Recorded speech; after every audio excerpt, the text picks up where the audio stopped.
Hello and welcome back. Sana nag-enjoy kayo sa bakasyon nyo. And I know na katatapos lang ng bakasyon pero we need to discuss our topics. Kasi next week is our finals already. Okay, so our last topic for financial management, part 1 is your current asset management. Okay, so as the name suggests, this topic pertains to the management of your current assets. Okay, so ano yung mga current assets natin? So yung current assets natin, ito yung cash, accounts receivable, and inventory. Okay? So prepaid expenses are excluded under this topic because stated dito, although prepaid expenses are one of the basic current assets, it cannot be controlled as these expenses are already paid, are only waiting to be used or for time to exhaust the prepaid expenses. Okay, so sabi nga nito, prepaid expenses natin, wala na tayong magagawa doon. Ito lang mga binayaran natin mga expenses in advance, so wala na tayong magagawa. But just to wait for them to be transferred as an expense. So, yun nga, this chapter focuses on these three current assets. So we have your cash management, accounts receivable management, and your inventory management. Okay, so the purpose of the chapter is first compute for the cash conversion cycle, funding requirements, and the key strategies for managing it. Okay, yung cash conversion cycle, I think we already discussed it during our previous topics, right? Alam niyo naman ang under your sa mga ratio analysis. So you can take a look yung computation of the cash conversion cycle. Next, to manage receipts and disbursements, including floats, speeding up collection, slowing down payments, cash concentration, zero balance accounts, and investing in marketable securities. Appreciate the use of different techniques in managing current assets, evaluate cash discount changes, credit terms, and credit monitoring, improving a firm's performance. Appreciate how accounts receivable policies help the management in improving a firm's profitability, make decisions involving accounting receivable management, compute for the EOQ or the economic order quantity, lead time usage, reorder point, safety stock, and apply the techniques learned in inventory management. Okay, so yun nga, the first part is under your under your the first part is under your cash management. Tapos meron tayong receivable management dito. Tapos meron din tayong inventory management under here. Okay, so these are the three main topics. Okay, so let's move on to the cash management. Cash conversion cycle, yun nga, na-discuss na natin previously.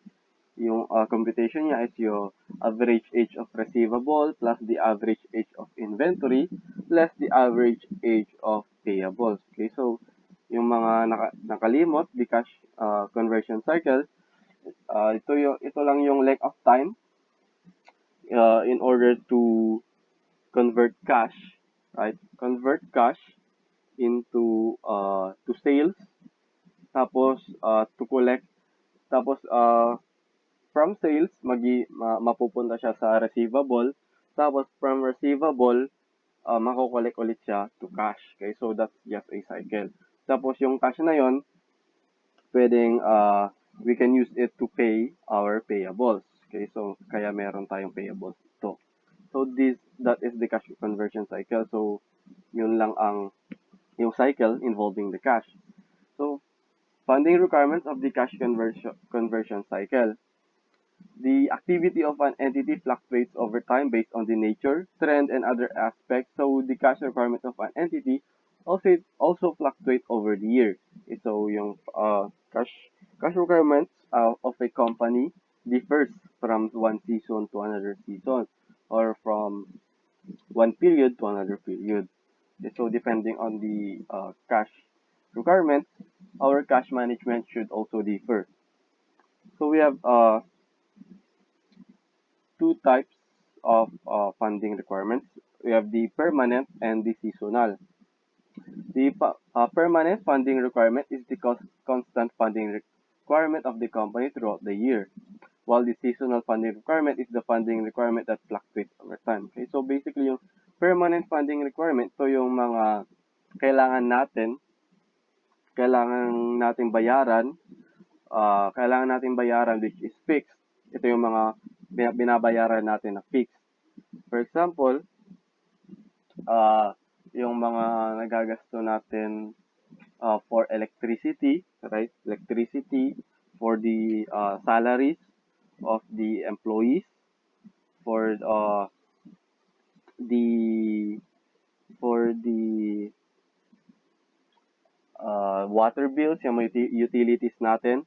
So these are expenses na kailangan natin bayaran which is fixed from period to period. So hindi siya masyadong nagbabago kung nagbabago man, it's just very minimal, right?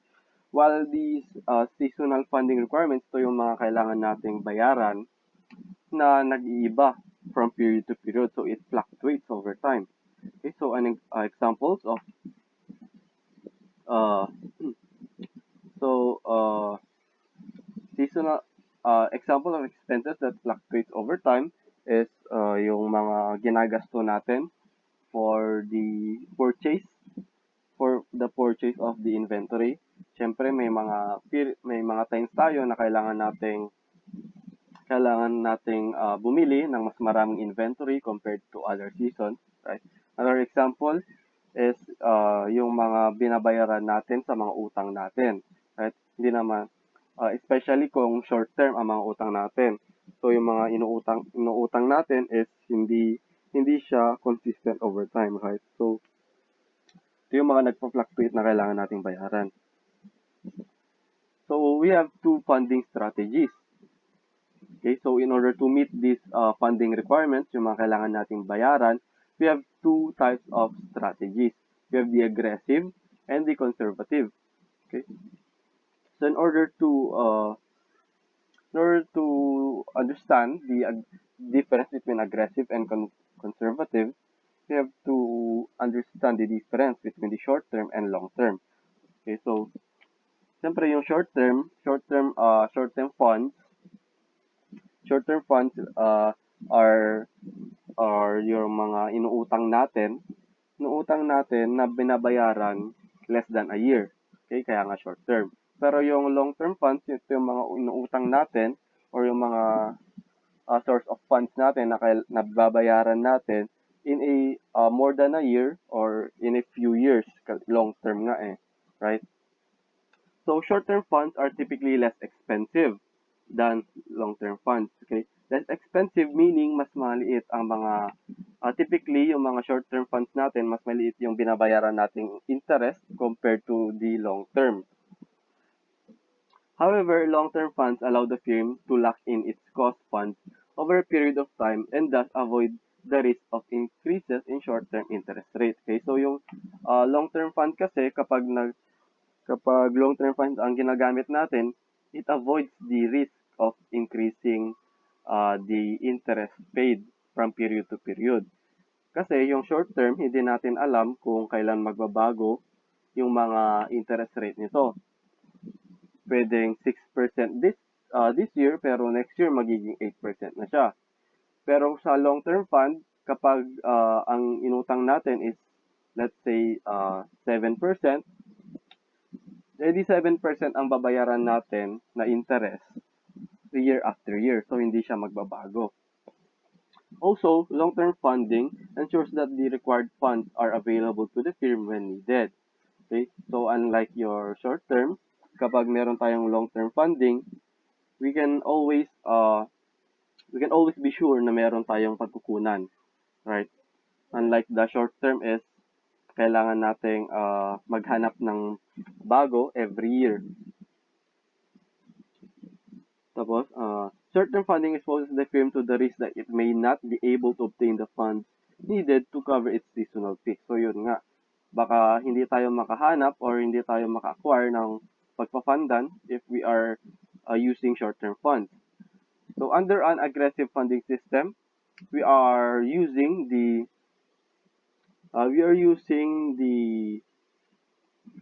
short-term funds to fund the seasonal requirements, right? So yung mga yung mga requirements natin na nagpa-fluctuate or nag-iiba-iba every year. Tapos yung mga permanent requirements naman natin, we are funding it using the long-term fund or long-term debt. Okay? So under the aggressive, the seasonal is funded using the short term, while the permanent is funded using the long term. So this is the aggressive. While under the conservative funding strategy, both the seasonal and permanent are funded using long-term debt. Okay, so wala tayong ginagamit na short term. That's why it's called conservative. So in order to properly understand the difference between aggressive and conservative, let's uh, let's take a look at the example. So Semper Pump Company has a permanent funding requirement of 135,000 in operating assets, and seasonal funding requirements vary between 0 and 990,000 pesos, and average of 101,250. Okay, so Semper Pump Company, meron siyang two requirements, right? Funding requirements, the permanent and the seasonal. So, yung permanent niya is 135,000. So, every year, kailangan natin magbabayad ng 135,000 para kay Semper Pump Company. Tapos, yung seasonal funding requirements niya, it can vary between 0 and 990,000. Pero, on average, it most likely it is yung seasonal funds niya is 101,250. Okay, so on average, 101,250 ang babayaran natin under seasonal funds requirement. Pero it can vary between 0 and 990. Okay, so pwede siyang umabot ng 990,000 in its peak. Okay? If Semper can borrow short-term funds at 6.25% and long-term funds at 8%. Okay? Take note, 'di ba? Mas maliit ang interest rate for the short term at 6.25%, while the long-term funds are yung interest niya is 8%. And if it can earn 5% on investment of any surplus balances, then the annual cost of an aggressive strategy, okay, so yung 5%, it can earn 5% investment on any surplus balances. It just means na kapag meron tayong binarrow, right? Let's say na humiram tayo ng 990,000. Pero ang binayaran lang natin is 101,250. So, yung excess niya from our borrowings of 990,000, yung excess niya is pwede natin siyang i-invest which can earn us 5%. Okay, so yun yung ibig sabihin niyan. Okay, so under the aggressive strategy, the cost of funding will be computed as this. So the cost of the short-term funds, meaning ano yung babayaran nating interest under the short term. So take note na 6.25% ang interest rate natin under the short term. Tapos, yung seasonal funding requirements natin is from 0 to 990. Pero ang average lang niya is 101,250. So dahil ito yung average niya, right? Ito yung average niya and ito yung gagamitin natin. So, 6.25% times 101,250, the interest rate na babayaran natin is 6,328.13. So ito yung interest rate under the short term. While under the long term, it generates interest of 8%. Tapos, ang requirement natin para sa permanent is 135,000. So the interest rate under the long-term debt is 10,800. So ito yung babayaran natin. While the earning on surplus balances, we are assuming na wala tayong surplus kaya zero. Kasi ang binaborrow lang natin under the short term is 101,250. Pero pero yung pero ang binabayaran natin on average is 101,250 din. So, there is no excess, kaya zero to. So, the cost of the aggressive strategy is 17,128.13. So, the interest rate na babayaran natin kapag gagamitin natin ang strategy ito is 17,000. Pero kung conservative naman, ang gagamitin natin, meaning wala tayong gagamitin na short-term financing. We are going to finance our needs through long-term debt only. Okay, so we will be ang ibaborrow natin under the long term is of course yung 135,000 plus the peak or the highest na kailangan nating magagasto or for the 990,000. Bakit 990,000 ang gagamitin natin? Well, it's because it's the highest possible na magagamit natin. Take note that na this is borrowings for the long term.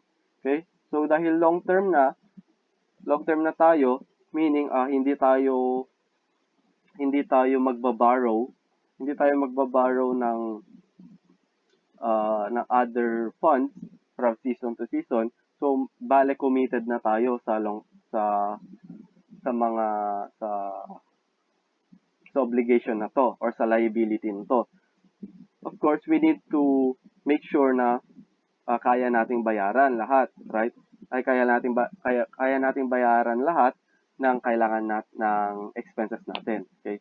So dapat gamitin natin ang 990,000. Okay, so 990,000 plus the permanent of 135,000. Okay? So the total na kailangan nating i-borrow under the long term is 1125. So we multiply it by the interest of 8%.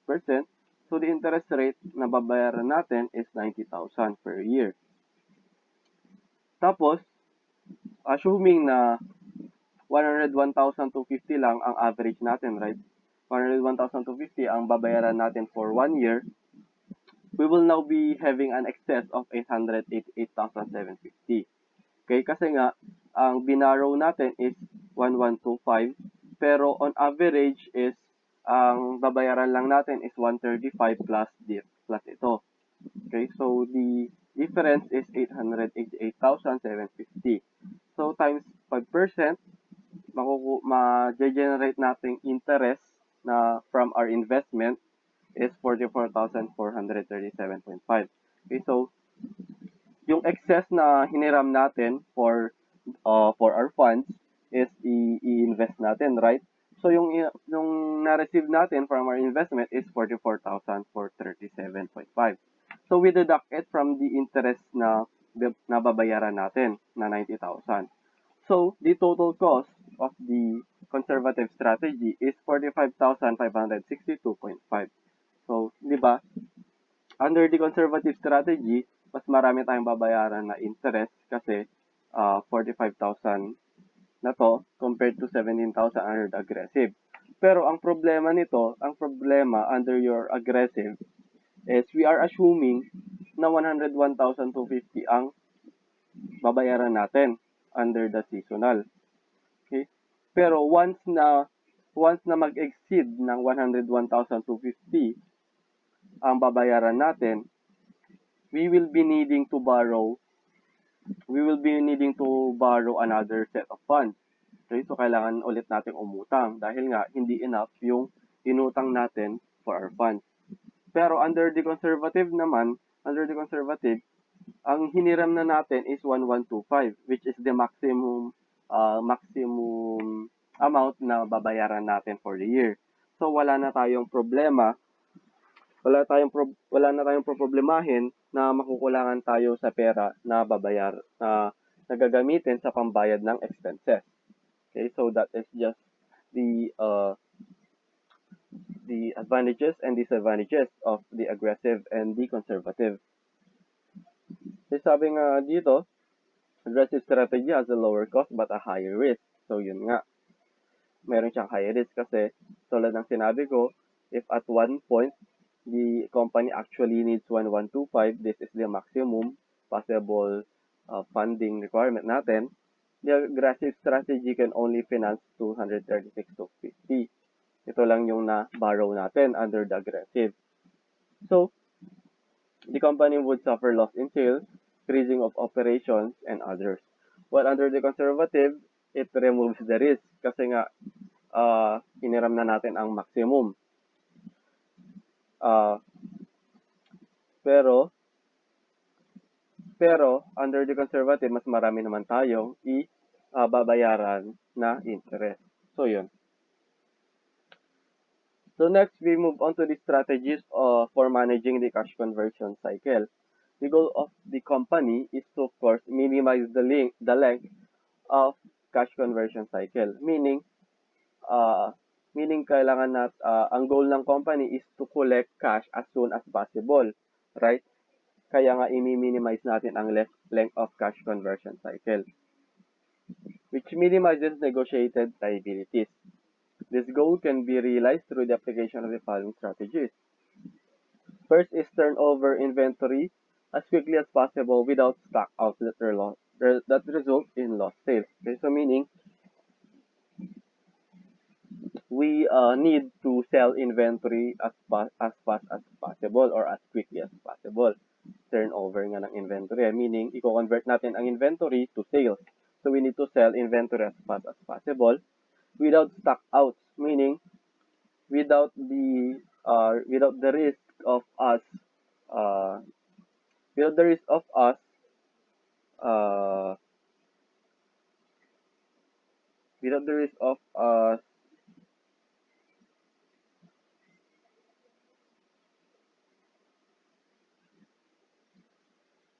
without the risk of us having too little inventory.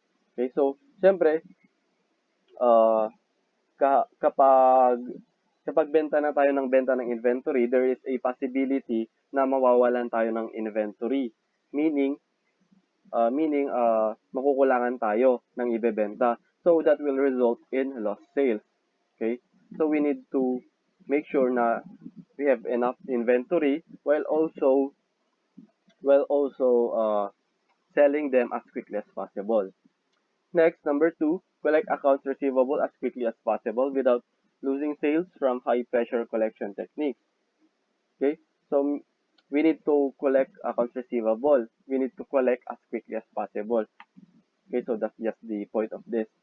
Next, manage mail, processing, and clearing time to reduce them when collecting from customers and to increase them when paying suppliers. Okay, so ang gusto kasi natin kapag tayo ang nagko-collect, we want to collect them as soon as possible.